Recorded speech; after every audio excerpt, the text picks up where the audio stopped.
बहुत जल्दी हमारे पाप को नष्ट करने का क्या उपाय है? बहुत जल्दी हमारे पाप भस्म हो जाए। पाप जो है मन की अशांति, मन को क्लेश। हमारे पाप जो हैं वही हमें, देखो, पाप नष्ट होने पर जीव को भगवान की अथाह प्रेम की प्राप्ति होती है। पाप जो है वो दुख के कारण है, अशांति का कारण है।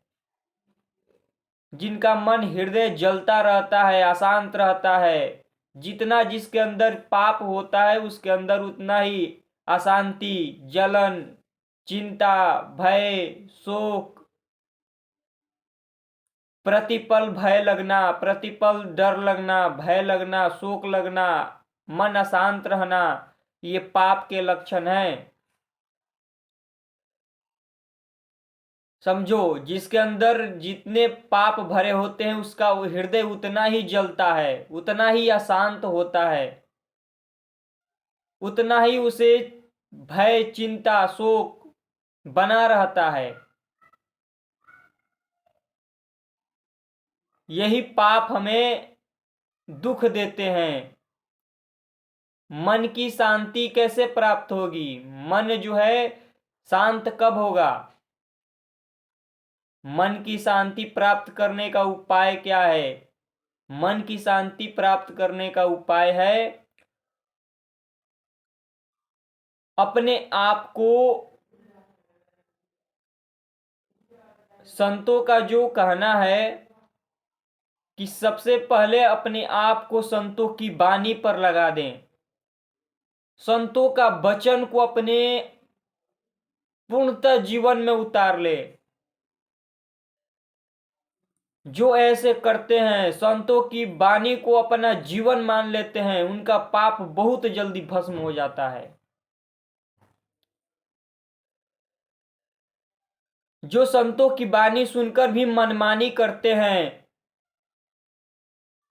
संतों जैसे सत्संग मिला, हमें सत्संग में बताया गया कि ये, तो हमें अपने आप को एकदम ऐसा बना लेना है कि हमसे ये अपराध त्रुटि हो जाए तो भगवान क्षमा कर दें, पर हम ऐसा अपराध अब कभी नहीं करेंगे।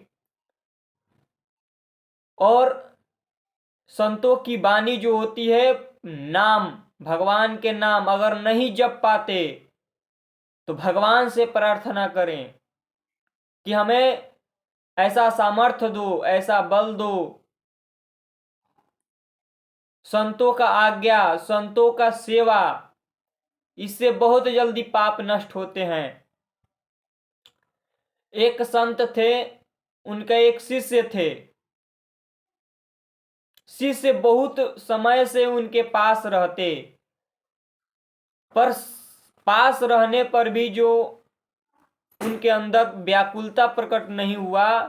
संत देखे कि ये पास रहकर, तो संत आज्ञा किए कि तुम्हें हमसे 3 वर्ष तक नहीं मिलना है। 3 वर्षों तक हमारा दर्शन, हमारे साथ तुम रह नहीं सकते हो। यहां से अपना बोरिया बिस्तर उठाओ और निकलो। जब तक 3 वर्ष पूरा ना हो जाए तब तक तुम हमारे सामने आना मत।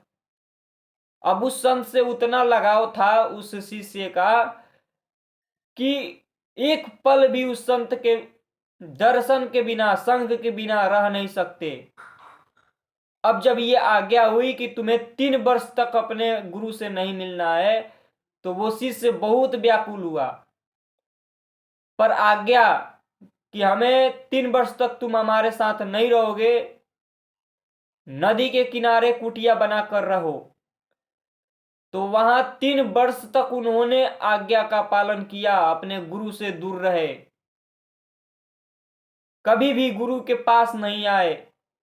पर गुरु से इतना लगाव था कि उनका चित्त हरदम अपने गुरु में ही लगा रहता। जहां रहते वहां बैठकर रोते रहते।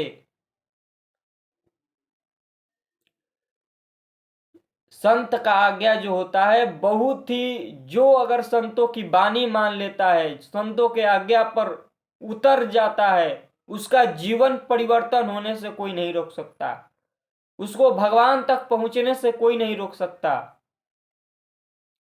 जो संतों की वाणी को अपने जीवन में प्राण निकल जाए पर आज्ञा नहीं टलना चाहिए, ऐसा जो मान लेता है, उसके जीवन को फिर भगवान भी नहीं रोक सकते मंगल होने से।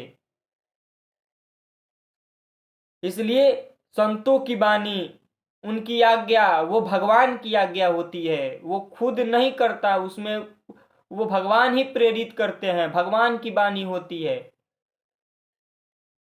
वही बताते हैं कि ऐसा वाणी मान लो तो तुम्हारा जीवन उन्नतिमय हो जाएगा, तुम्हारे सारे पाप नष्ट हो जाएंगे।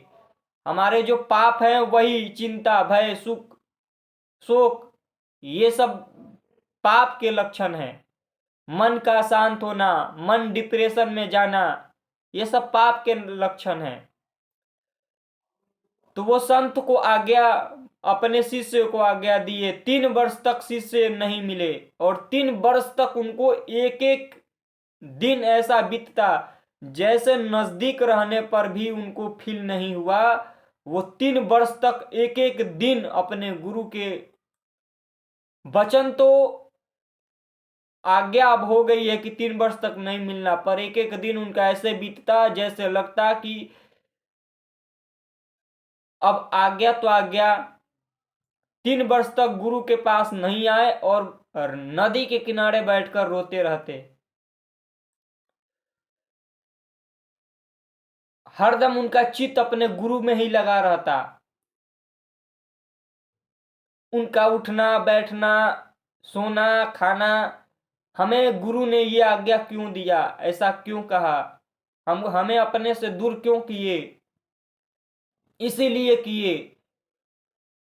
दिन रात गुरु का चिंतन, और उस चिंतन से सारे व्याकुलता जो था, जो नजदीक रहने पर व्याकुलता प्राप्त नहीं हुआ, जो नजदीक रहने पर उनको, जो इतने समय से नजदीक रहे पर जो मन जो था उनकी आज्ञा पर पालन नहीं करता, वो 3 वर्ष में उनकी आज्ञा जो थी वो उनको प्राप्त करवा दिया। उनके सारे विकार अंदर के नष्ट हो गए, सारे सुकृत नष्ट हो गए, सारे विकार नष्ट हो गए, सारे पाप भस्म हो गए।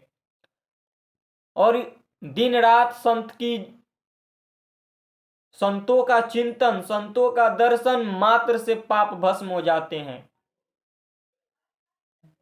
भगवान के निज जन भक्तों का दर्शन मात्र से पाप, संग मात्र से पाप नष्ट होने लगते हैं। उनकी संग हो गया तो समझो आपको भगवान की कृपा प्राप्त हो गई।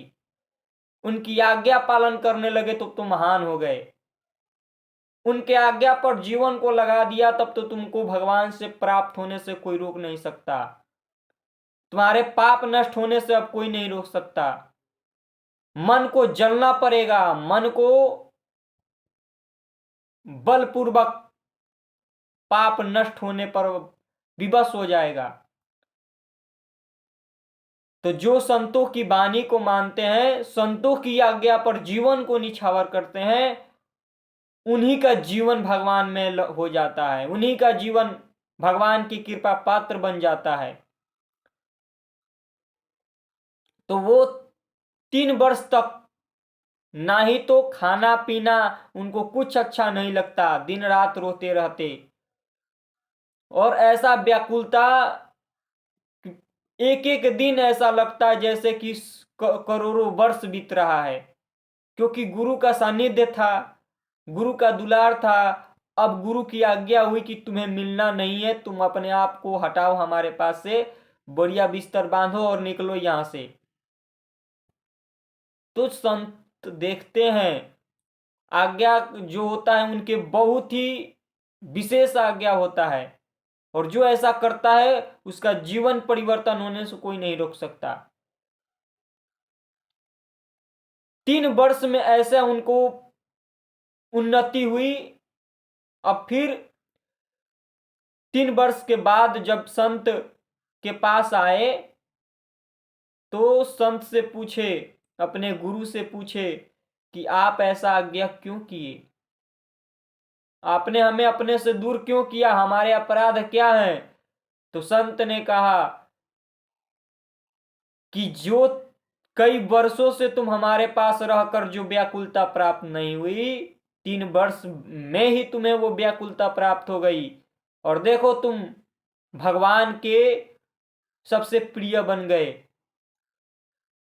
संत गुरु के सबसे प्रिय बन गए, क्योंकि तुमने गुरु को आज्ञा मान के और 3 वर्ष दूर रहा। ये गुरु की वाणी को, गुरु की आज्ञा,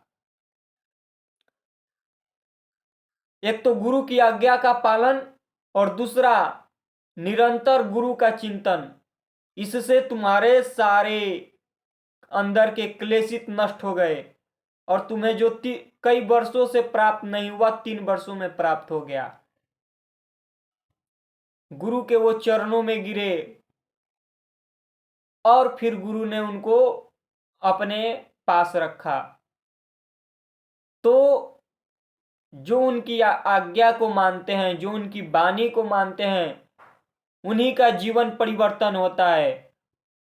नहीं तो फिर संत के पास भी रहकर, अगर संत के पास रहकर भी उनकी आज्ञा को पालन नहीं करते तो फिर कुछ नहीं, और दूर रहकर, करोड़ों हजारों किलोमीटर दूर रहकर अगर उनकी आज्ञा को जो पालन करता है, कई कई दूर रहकर संतों की जो आज्ञा पालन करते हैं, उनको वो लाभ मिलता है जो नजदीक हुए संतों को प्राप्त नहीं होता है, नजदीक हुए भक्तों को प्राप्त नहीं होता है, क्योंकि वो दूर हैं और दूर से उनका निरंतर चिंतन होता है।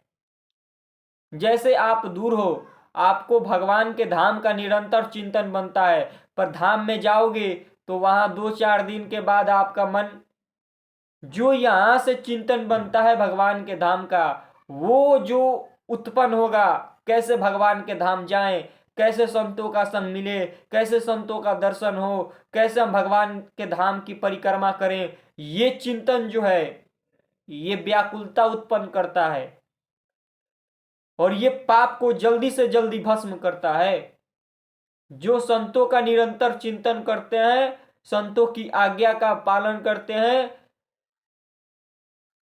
जहां भी हो भगवान के धाम का निरंतर चिंतन करते हैं, उनके सारे सुकृत, सारे पाप नष्ट हो जाते हैं और सुकृत उदय हो जाता है। इसलिए जो भी ऐसे करते हैं उनका बहुत जल्दी पाप नष्ट होता है, मन जो है बहुत जल्दी पवित्र हो जाएगा। और जो संतों की वाणी को सुनकर भी पाप आचरण करते हैं, मनमानी आचरण करते हैं, फिर उनको महादुख में डूबने से कोई नहीं रोक सकता। ये समझ लो, अगर संतों की आज्ञा को पालन कर लिया तो भगवान भी नहीं रोक सकते आपको आपके जीवन को उन्नतिमय होने से।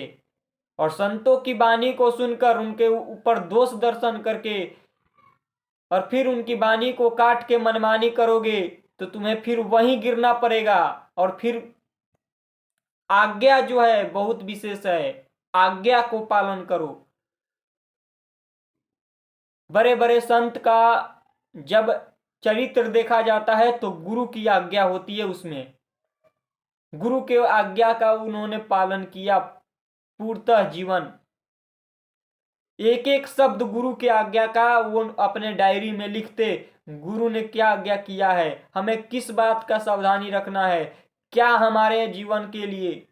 ऐसे जो अपने जीवन को रखते हैं उनका जीवन परिवर्तन ही होगा और भगवान तक प्राप्त हो जाएंगे। वो संतों की आज्ञा को अपने जीवन में उतारना, उनकी वाणी को लिखना, विशेष विशेष वाणी जो होती है उनको लिखकर अपने जीवन में उतारना, जो उनकी वाणी निकलती है तो जो अच्छे महापुरुष होते हैं, देखना जो अच्छे संत होते हैं वो कई प्रकार से अपने डायरी में लिख कर रखते हैं, आज गुरु ने ये बोला, आज गुरु की वाणी ये हुई। संतों की वाणी ये है, संतों से हमें क्या क्या मिला, वो अपने डायरी में लिखते हैं और उस डायरी से लिखे हुए निरंतर अपने आप में चिंतन करते हैं। और वो जो चिंतन होता है गुरु की आज्ञा, गुरु की वाणी, और उनको घसीट ले जाता है भगवान की ओर। ऐसे बहुत से बड़े बड़े संत हैं जिनके पास शिष्य गए तो शिष्य को केवल आज्ञा दिए कि तुम हमारे साथ बने रहो, बने रहोगे तो सब कुछ हो जाएगा, कुछ भी नहीं पूछना, कुछ भी प्रश्न नहीं करना, केवल आज्ञा पर बने रहो, हमारे साथ बने रहो, बने रहोगे तो सब कुछ हो जाएगा। और उन्होंने ऐसा किया, देखो आज कहां से कहां पहुंच गए। तो आज्ञा का पालन बहुत विशेष है। उनकी वाणी को अगर कह दिए कि यहां ठहरा रहो, तो यहां अगर ठहरे रहोगे वहीं भगवान की प्राप्ति हो जाएगी, ऐसा कर लोगे वहीं भगवान की प्राप्ति हो जाएगी। तो ऐसा जो अपने जीवन को उतार लेते हैं, आज्ञा हो गया कि तुम्हें ये यहां से इधर नहीं निकलना है, यहां से इधर रहना है, तो ऐसे पूरा जीवन करना पड़ेगा। नहीं, अब हम लोग उनकी आज्ञा को पालन नहीं करेंगे, मनमानी आचरण करेंगे, इधर उधर संतों में दोष दर्शन करेंगे, फिर कैसे होगा। इसलिए संतों की आज्ञा, संतों की वाणी, संतों के प्रति व्याकुलता, ये बहुत जल्दी पाप को नष्ट कर देता है, भस्म कर देता है एकदम। मन पवित्र हो जाता है, मन कोमल हो जाता है। और जो संतों की आज्ञा की अवहेलना करते हैं उनको फिर दुख से, महा दुख में डूबने से कोई रोक नहीं सकता। इसलिए सर्वोत्तम है आज्ञा, उनकी वाणी को पकड़ लो और अपने जीवन में उतार लो, नहीं तो दुखों में ही डूबे रहोगे। मलिन बुद्धि वाले अपने आप को बहुत होशियार समझते हैं और फिर ये बहुत दुर्गति को प्राप्त होते हैं।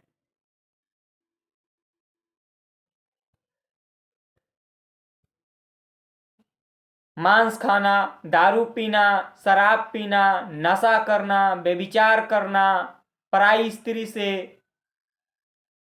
तुम्हारे जीवन को नाश कर देगा। ये सब जो भी है नाश कर देगा, इसमें है, ये तुम्हारे जीवन के लिए बहुत घातक है। तुम्हारे मन को वहां फंसा देगा जहां से फिर डिप्रेशन, टेंशन, यही सब हो जाएगा। इसलिए ये सब निरंतर नाम का जप, जो आज्ञा कर दिए वैसा जीवन को अपने जीवन में देखो। हमसे क्या ऐसा, हमारे जो गुरु हैं, संत हैं, वो क्या आज्ञा किए, हमें क्या सावधानी रखना है, क्या फॉलो करना है। हम जिनको गुरु मानते हैं उनका निरंतर अपने जीवन में उनकी आज्ञा को देखें। आज ऐसा हमारे गुरु जी बोले, ऐसा हमारे संत बोले, हमें इसको अपने जीवन में उतारना है। ये आज्ञा हुई। संतों को देखो, जब संतों के पास कोई संत आते हैं तो उनको क्या क्या आज्ञा दिया जाता है, ऐसा ऐसा ऐसा ऐसा, तो उसको हमें अपने जीवन में उतारना है। संत जो आज्ञा देते हैं उसको जीवन में जो उतारते हैं बहुत जल्दी आगे बढ़ते हैं। सीता माता को आज्ञा हुआ था, राम जी जब हिरण के लिए निकले तो लक्ष्मण जी को आज्ञा किए, लक्ष्मण सीता माता के थोड़ा भी दूर मत होना, सीता माता से तुम्हारे ऊपर जिम्मेदारी देकर हम जा रहे हैं। तो लक्ष्मण जी ने अपने राम जी का आज्ञा पूर्णतः पालन किया और उनके आज्ञा पर डट खड़े हुए। जब उनकी आज्ञा पर डट खड़े हुए तो रावण देखा तो ये तो बहुत मुश्किल है यहाँ, क्योंकि लक्ष्मण है और हमारा कोई भी चाल चल नहीं सकता। तो कई प्रकार से लक्ष्मण जी को भ्रमित करने के लिए रावण ने कई प्रकार से अपना जाल बिछाया, पर राम जी की आज्ञा थी। देखो यहाँ बहुत विशेष है, राम जी की आज्ञा थी कि कोई भी हो, ये जंगल जो है बहुत छलावा है, यहाँ बहुत प्रकार के छल हो सकते हैं लक्ष्मण, तो ध्यान रखना, हम जा रहे हैं, तुम्हारे ऊपर जिम्मेदारी है। तो लक्ष्मण जी प्राण बन अपने राम जी की आज्ञा जो होता है हर समय तत्पर रहते हैं पालन करने के लिए। पर हिरण के मुंह में आकर सीता जी ने तो उन्हें भेज दिया, और रावण को मौका मिल गया कि यहां तो राम जी नहीं है, अब तो केवल लक्ष्मण है, अब इनको भ्रमित करके हम सीता माता को हर ले जाएंगे। तो रावण ने कई प्रकार से जाल बिछाए और उधर राम जी के रूप में अपने राक्षस को भेजा और उनकी आवाज को निकाला। तो सीता माता ने देखो कैसे ये विधान बदलता है। तो सीता माता ने हट करके लक्ष्मण को भेजा, नहीं तुम जाओ, देखो आपके भैया राम जी को कुछ हुआ है, उनकी आवाज आ रही है। लक्ष्मण बोले नहीं, ये कोई छलावा है, आप समझो, हम जाएंगे, यहाँ खतरा हो सकता है। तो सीता माता ने कहा नहीं तुम जाओ, तुम्हें हमारी कसम। लक्ष्मण जी को विवश होना पड़ा जाने पर, और जैसे लक्ष्मण जी गए रावण आ गया भेष बदल के, और सीता माता को विवश कर दिया बाहर निकलने पर, और उनको हर ले गया। तो राम जी की आज्ञा को अगर देखो, राम जी की आज्ञा पर तो लक्ष्मण जी खरे उतरे, पर ऐसा रूप हो जाता है, छल हो जाता है, जिसे समझ नहीं पाते हैं। सीता माता के भी उस समय बुद्धि को ऐसा होना पड़ा। तो आज्ञा जो होता है सर्वोपरि होता है। अगर लक्ष्मण जी वहां से नहीं जाते तो रावण का हिम्मत नहीं था कि वहां से सीता माता को हर ले जाए, क्योंकि राम जी की आज्ञा थी कि यहां से हटना मत।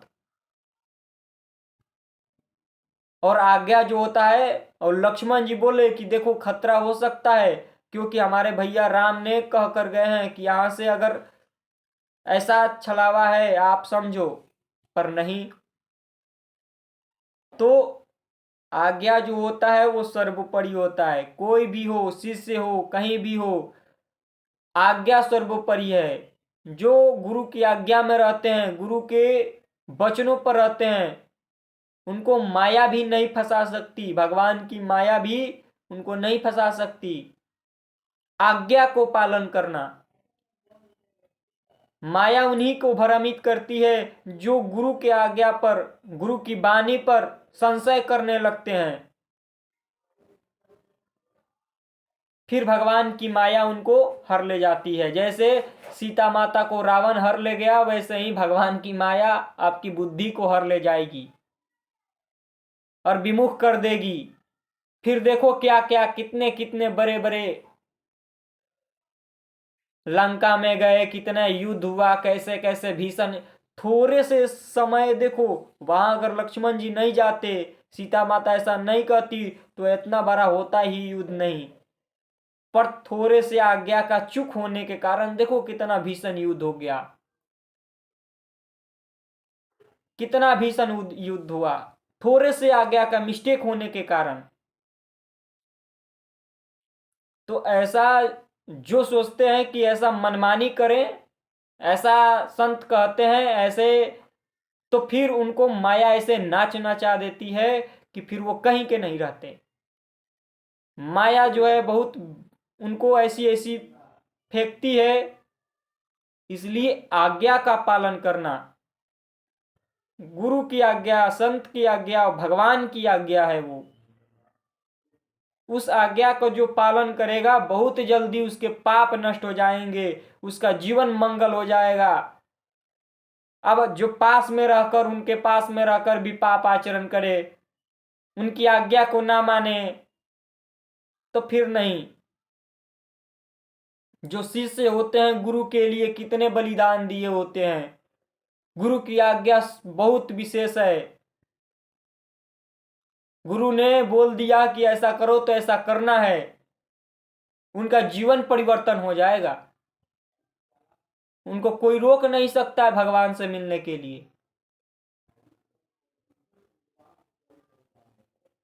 नहीं तो भगवान की माया जो है ऐसे ही बुद्धि को नचाएगी। संतों की आज्ञा हम नहीं मानेंगे, पाप आचरण करते रहेंगे। कई प्रकार से संत आपको मोड़ कर भगवान की ओर बढ़ाते हैं, मोड़ मोड़ के भगवान की ओर बढ़ाते हैं, आपकी बुद्धि को मोड़ मोड़ के भगवान की ओर लगाते हैं। कैसे इस जीव का भगवान की तरफ हम बढ़ाएं, कैसे ऐसे करें कि वो भगवान की तरफ चले। संतों का मिलना, संतों का संग करना और संतों की वाणी मानना। जहां संत दरस बिनु पाप तरई, संतों का दर्शन मात्र से पाप नष्ट हो जाते हैं। संतों की आज्ञा पर जो चल देता है उसका जीवन भगवान को भी बदलना पड़ता है।